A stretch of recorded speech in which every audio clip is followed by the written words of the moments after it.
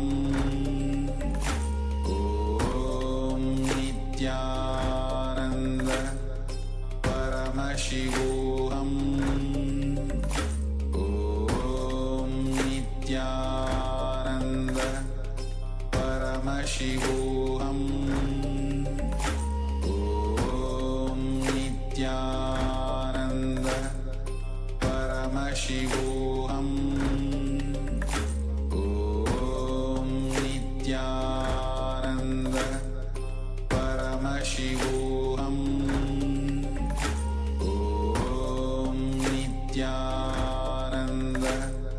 Paramashivoham. Om Nityananda Paramashivoham. Om Nityananda Paramashivoham. Om Nityananda Paramashivoham.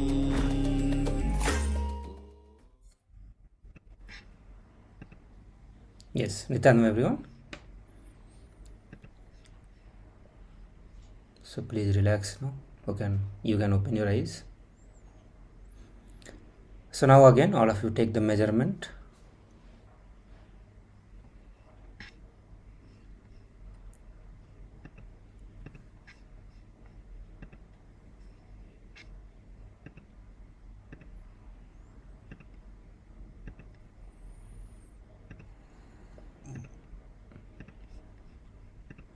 So let us know the result of your power manifestation.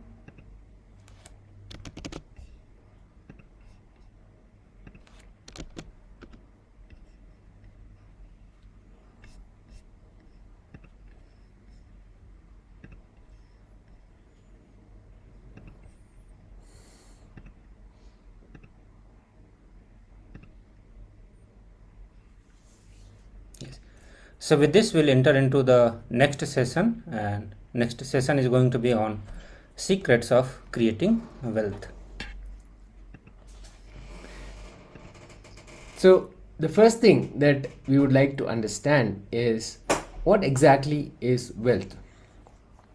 Wealth is nothing but us celebrating the ability to contribute. Anything is elongated, expanded by celebration.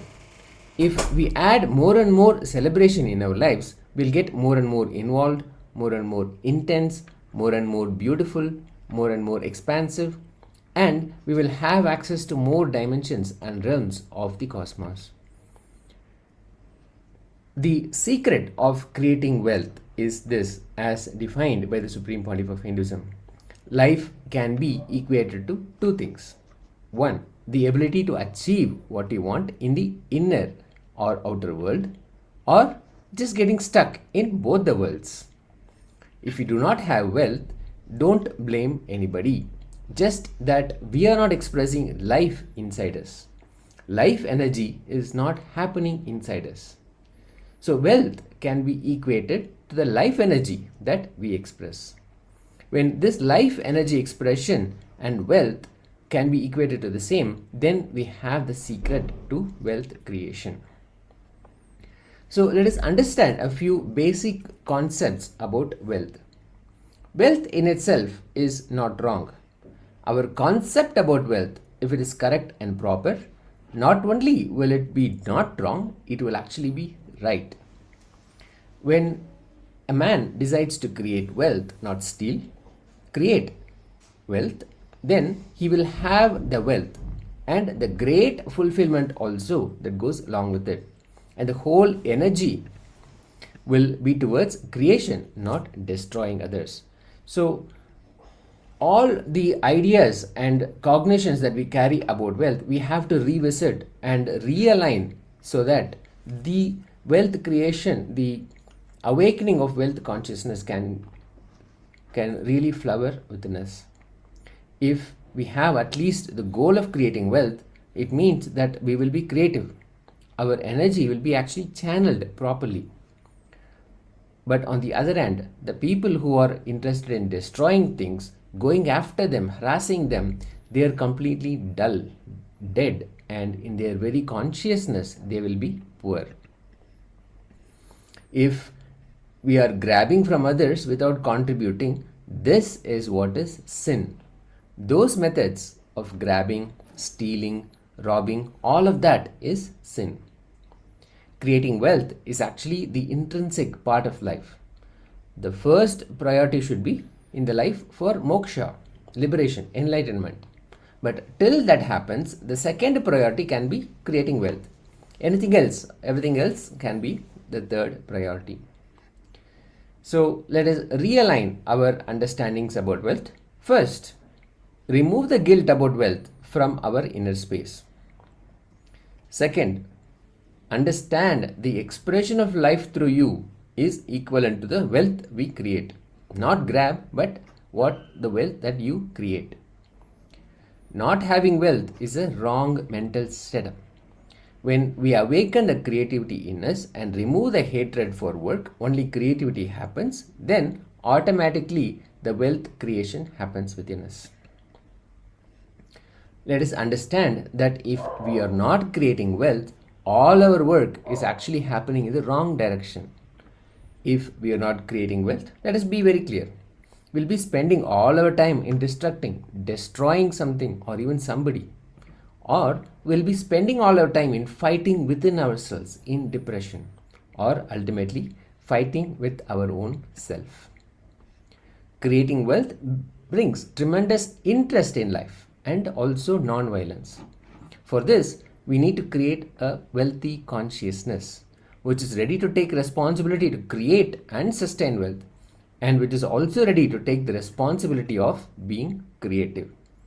So let us further listen to powerful cognitions about wealth creation and how the wealth consciousness can be awakened within us from the Supreme Pontiff of Hinduism.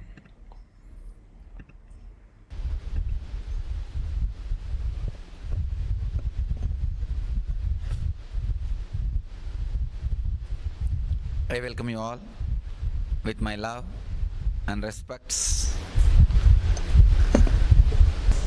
Let me introduce the program, Yen Wealth.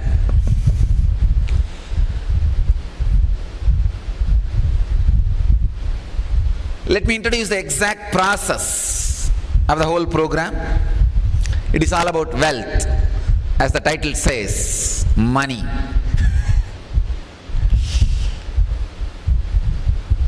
The first question: what an enlightened master has to do with wealth? Why should he talk about wealth? He is supposed to be talking about renunciation. But he is talking about wealth.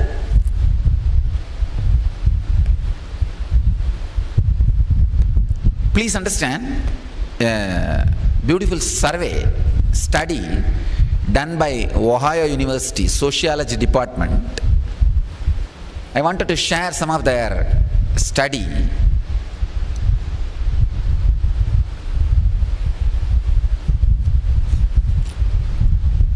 It is done national level in US.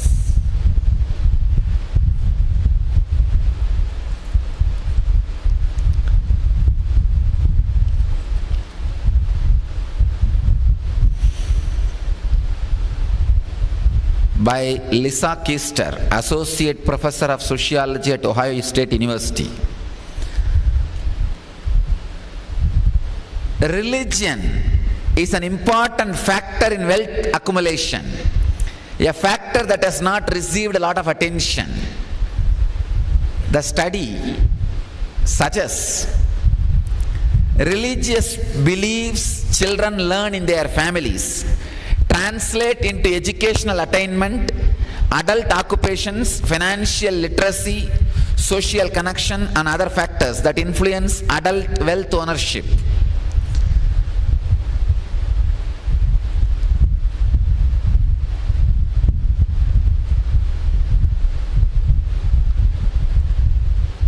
One more important thing, the study says, it is not only the religious affiliation. People who attended the religious services regularly accumulated more wealth. God pays you.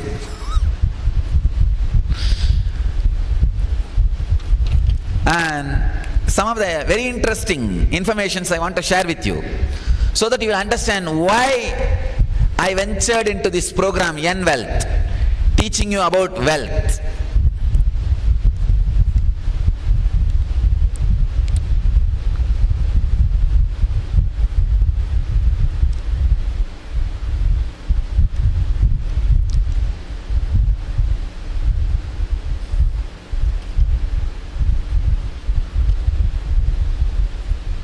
The study says religious beliefs are directly connected to the wealth they create and accumulate.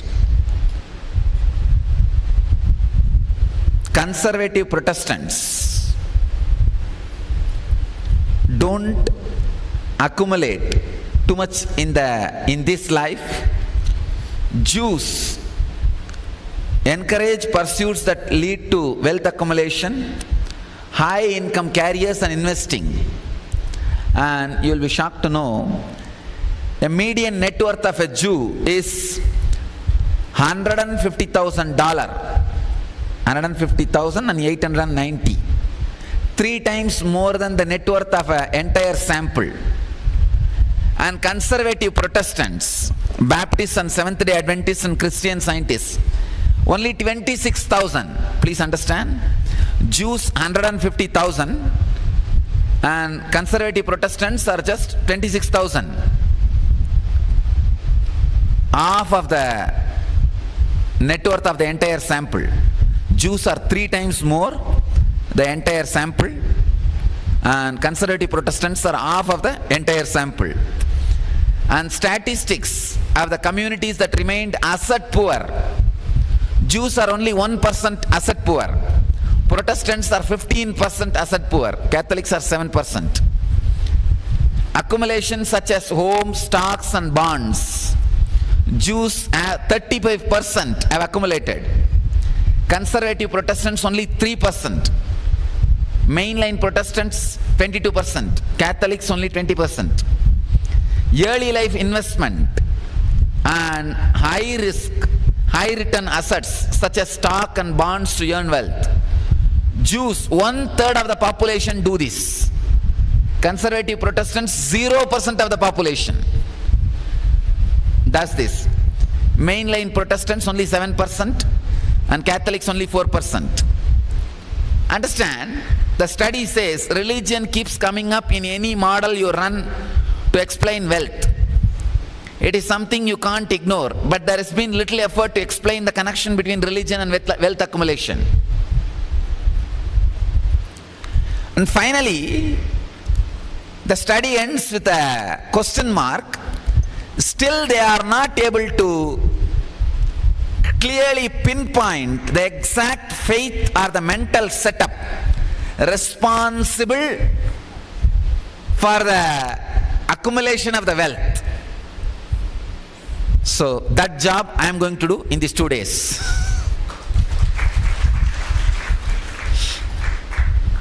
Understand, religion and wealth are very closely associated. That is the reason I ventured into teaching you how to accumulate wealth. First statement I wanted to make, the first statement of this program: wealth is not a thing to be accumulated or managed. Wealth is you. Please understand. Wealth is not just a thing as you think to be accumulated or managed or created or celebrated. It is you. Wealth is nothing but extension of you.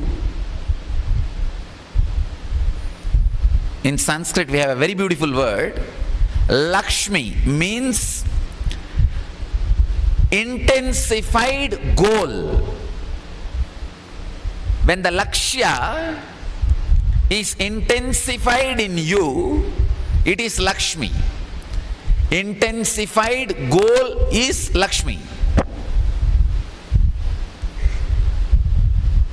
The right mental setup directly makes you create and celebrate wealth. I don't even want to use the word creating and sustaining. I wanted to use the word creation and celebration of wealth. The right mental setup is required to create wealth, to celebrate wealth. Only an enlightened person can teach you the mental setup, can create the right mental setup. That is the reason I took up the program on wealth. The usual question an enlightened being is supposed to teach renunciation. Please understand, how will you renounce unless you lived? I have seen wealthy man, I have seen poor man's renunciation, I have seen wealthy man's renunciation. I have seen all these three.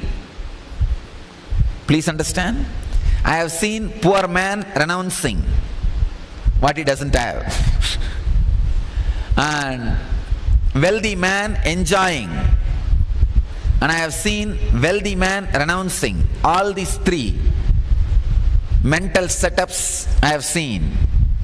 I wanted to let you know, whether you will renounce or not, that is different, but it is good to have wealth. I completely support creation and celebration of wealth. I'll explain the detailed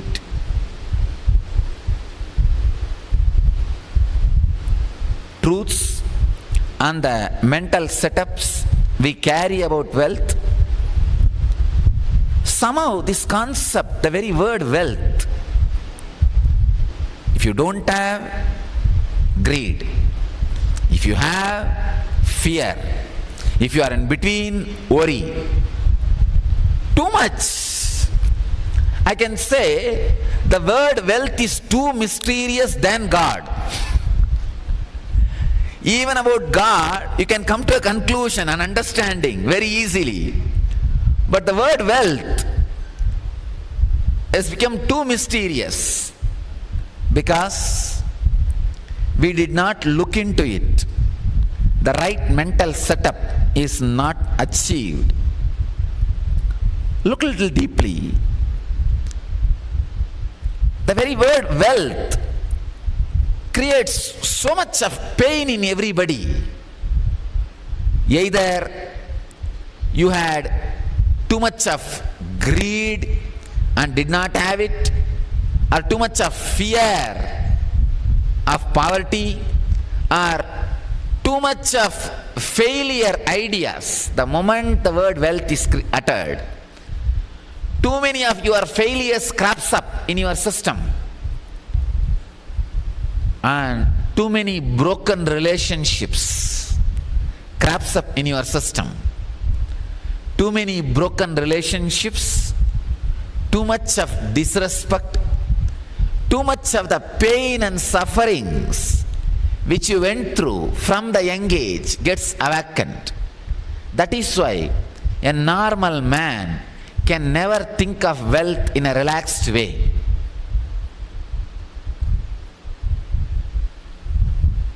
Just look in.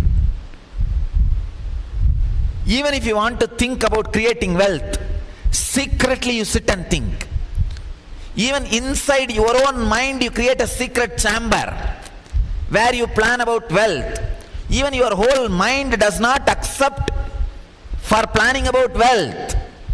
The moment one corner of your mind starts planning, the other corner wants warning you. Hey, you are planning about wealth, you are going to get into suffering. The other part is already teaching you renunciation. But you need to understand, it is not renunciation from understanding. It is renunciation based on the tendency of moving away from life, escaping from life, a wrong attitude.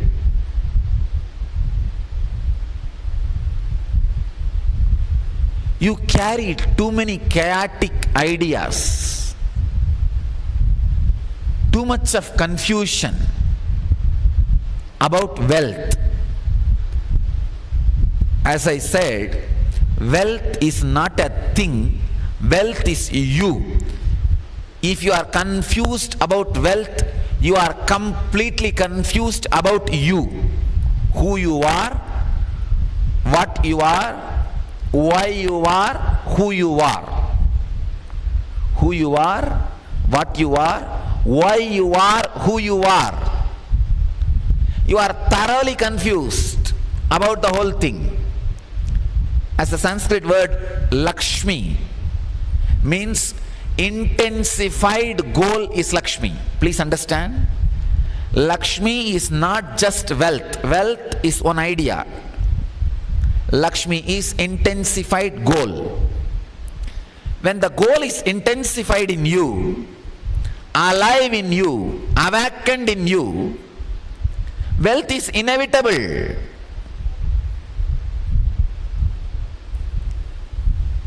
Wealth is not just money, the relationships, satisfaction, the power to convert dollars and rupees into the product which you wanted to have.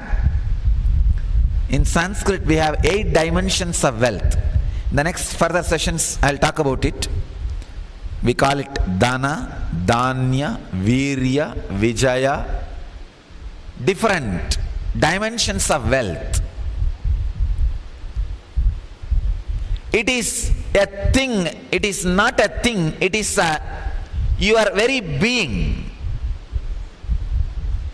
Only when your being becomes proper, the wealth gathers around you, wealth happens around you, and you celebrate it. And wealth can be adding to your life. Without the right mental setup, even if you are inherited or grabbed. For example, legally if you are born to a rich person, you inherit. And if you inherit illegally, it is called grabbing, that's all. Without the right mental setup, even if you inherit or grab, you will not be able to celebrate wealth. I have seen people, I have seen all kinds of people who celebrate wealth without having it, who celebrate wealth without creating it, who create wealth but don't celebrate it, who create wealth but never use it, who grab wealth but does not celebrate it, who grab wealth but does not enjoy it. All kinds of mental setup I have seen. A right mental setup, a right understanding about wealth not only attracts wealth towards you, makes wealth happen in your life, it gives tremendous clarity even for your day-to-day life, normal life. Because wrong ideas about wealth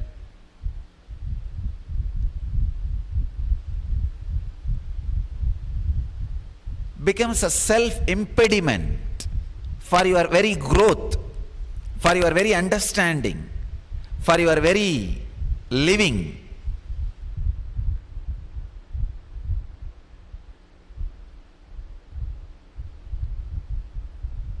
As I said, wealth is not a thing, it is you, different dimensions of you. When you manage different dimensions of you, just wealth happens around you. As I said, wealth is not just dollars and rupees. It is relationships, contentment, the peace and job satisfaction, everything, each one of these items, and health, each one of these items are your wealth. And the mental setup continuously to have success,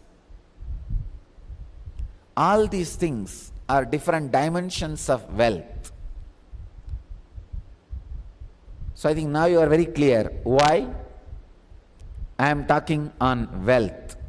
I am going to work on wealth. I am going to teach about wealth to you.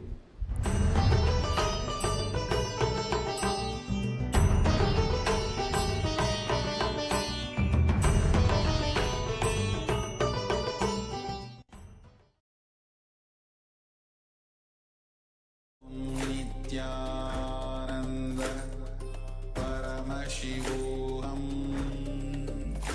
Om Nityananda Paramashivoham. Yes, Nityananda everyone. So now we learned some of the powerful cognitions from Swamiji on how to create wealth. And we also went through a few of the powerful cognitions before the video. Now we are going to be working on a few exercises which will help us to understand how we can actually implement all this powerful cognition that Swamiji has shared. So just few of the powerful cognition, we'll again go through it, recap the whole thing. And what Swami said, that the people who understand everything is a number, they become wealthy, just like that. And wealth is nothing but understanding number.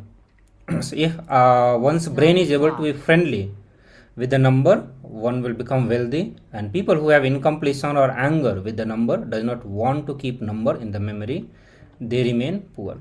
So these are some of the powerful cognition that Swami is sharing. The next set of powerful cognition on the wealth that Swamiji is sharing here is that knowing the knack of how we can be useful to the society and enrich it. Okay, so that they enrich you back. That's all. That's all is the money. So if you think money is too big, just by making it, you will become tired, and that is the biggest poverty. So he is not defining the wealth or the poverty from the angle of how much money you have, or how much money, or how less money you have it, but rather it's completely different cognition that we need to start imbibing in our life. So only when we start becoming meaningful to the others, means society. So when we learn to contribute to the society, when we learn to enrich, or when we become useful for the society, that is the money. Okay. So now we are going to have the completion. So from this various set of powerful cognition that we went through, we come to this understanding that what need to be corrected to create wealth is all our ideas with the money. So our idea, our belief, or the cognitions that we carry about the money, that need to be changed and aligned to the cosmic truth, the truth that Swamiji is sharing with all of us about the wealth. So this is what we are going to do. We are going to look within ourselves and find all the ideas of money and bring completion with all of that. And then all the various powerful cognition that Swamiji shared, you are going to start living and practicing those powerful cognitions. So more and more you take the decisions on the powerful cognitions, the more and more actions that you take on the powerful cognition, those powerful cognitions becomes part of you. So before we work on that, let us empty ourselves from all the powerless cognitions, all the wrong ideas and belief from the money. So you are going to write down. So it's going to be a 3-step process. You are going to write down all the desires you have related to money. Okay, in 3 forms, which is earning money, spending money, and saving money. So these are the 3 aspects of the money you earn. So you have always certain ideas about the earnings. You have certain ideas about spending the money, and you have certain ideas about saving the money. And we know that it also depends, changes from the culture to culture. There are certain cultures and tradition in which people emphasizes on saving the money. Then there are certain culture where they do not believe in saving, they just go on spending money. So in all these aspects, we are going to look into all the ideas that we carry. So I'll project it, and then I'll continue sharing that. So the first thing that you have to do, you have to write down all the desires you have related to money in all the three forms.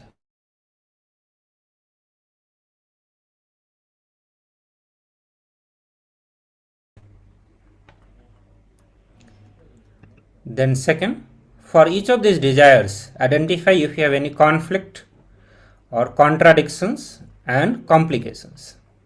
So I am sure you have an idea on what is conflicting, contradicting and complicating desires. If not, we will share it again. But right now you can write down the assignments, write down all the steps that you need to work. Yes, so I am also projecting it on your screen. The third is make a list of conflict-free, contradiction-free, complication-free desires you have in all the aspects of wealth, which is earning, saving and spending. So now we will look into the examples of conflict.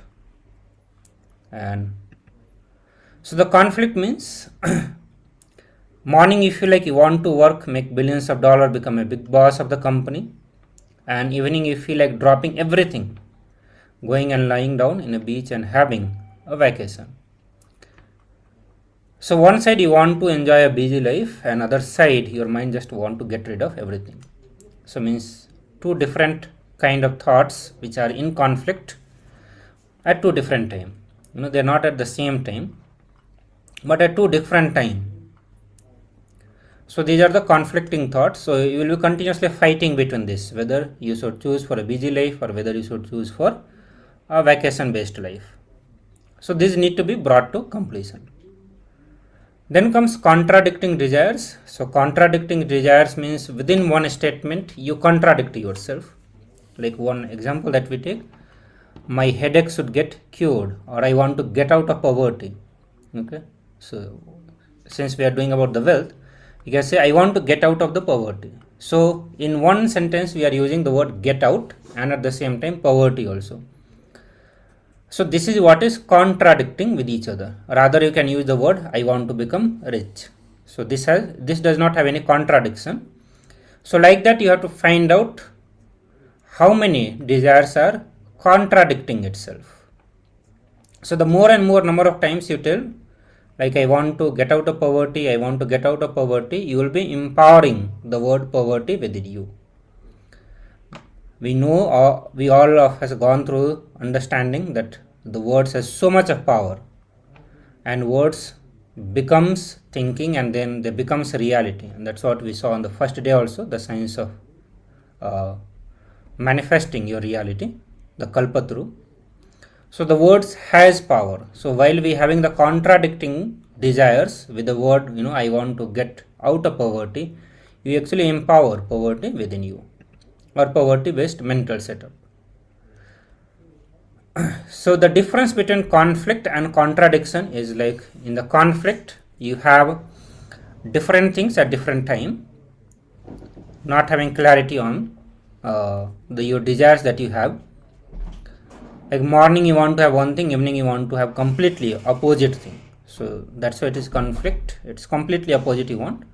And contradiction means at the same time you give life to two different energies. Like we took the example of I want to get rid of poverty mental setup. So at the same time you are giving energy to two different things. Then comes complicating desire. So complicating means you do not know why you are doing it, you just go on complicating things. So there are many things which could have been done very simply, but we just go on and brooding on it rather than taking one simple action.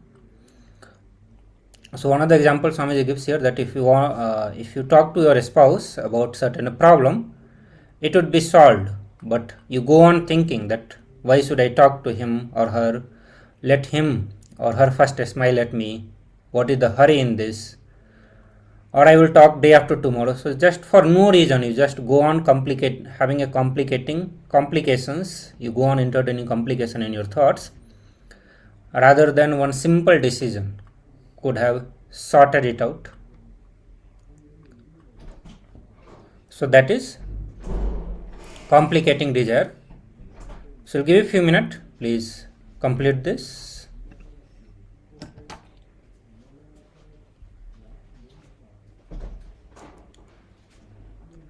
So is the example clear, or if anything that is not clear, please feel free to ask in the chat. Understand, we have gone through few sessions where Swamiji says that conflict, contradictions and complication is the source cause of things that we do not manifest in our life. We need to manifest the wealth or any of our desire as a reality. We need to get out of the self contradictions or conflict or complications. Once we have the pure desire, it comes with, desire means iksha shakti in Sanskrit. So iksha shakti always comes with the jnana shakti and kriya shakti. Jnana shakti means knowledge power, and kriya shakti means ability to do it or action power. So your desire always, the pure desire always comes with jnana shakti and kriya shakti. But because of self contradiction and conflict or complications, we are not able to manifest our desires. So let us work on this sincerely so that we can start manifesting wealth in our life.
Yes, Nityananda everyone.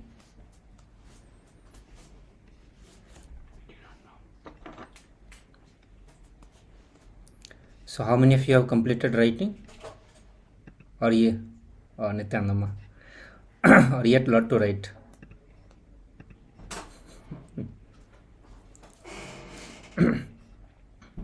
If there is still lot to write, you can continue writing, maybe at the end of the session. So we are going to get into power manifestation now. And before that, if anyone want to share, some of the conflicting, contradicting desires, or the complicating desires, maybe. So it will help other participants also to understand what is conflicting, contradicting, and complicating desires.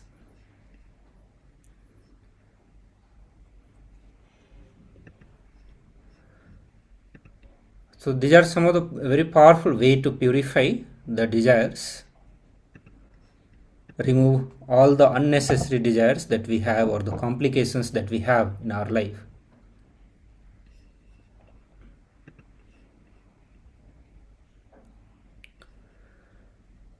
So also let's get ready for the power manifestation, and after the power manifestation we are going to look into the comparison and jealousy patterns and how to bring completion with that.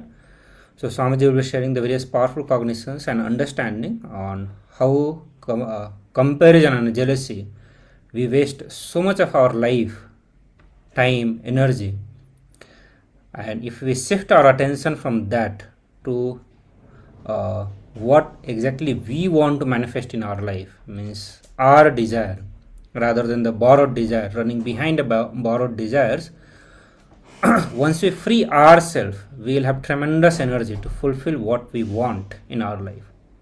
And also, like, if we keep running behind the borrowed desires, even though when we achieve, it does not bring the fulfillment, because that is not what your being wanted to have it.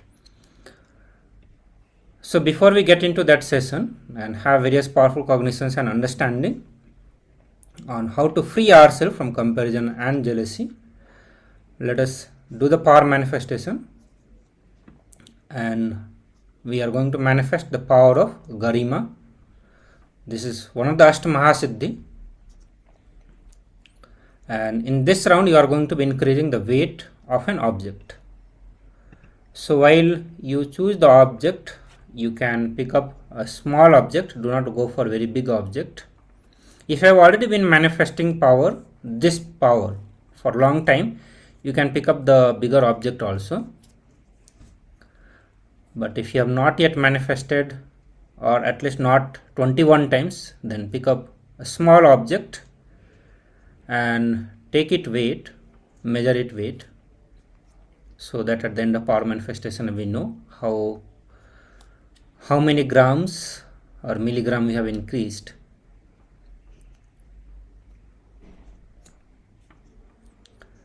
So please take the measurement and then close your eyes. Visualize Swamiji in your third eye.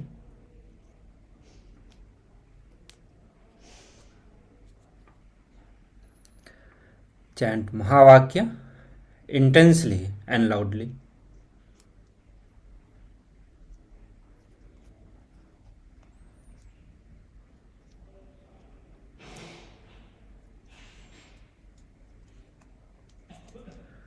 So close your eyes and visualize Swamiji in your third eye.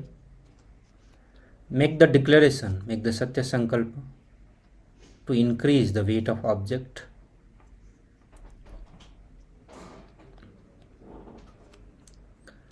Mahavakya will bring you in the space of oneness with Swamiji. And when that oneness space happens, whatever sankalpa you will be holding will become reality, and you will see that the power manifestation will start happening. So come to this conclusion, hold on to this cognition that you are Paramashiva. Anything else is delusion.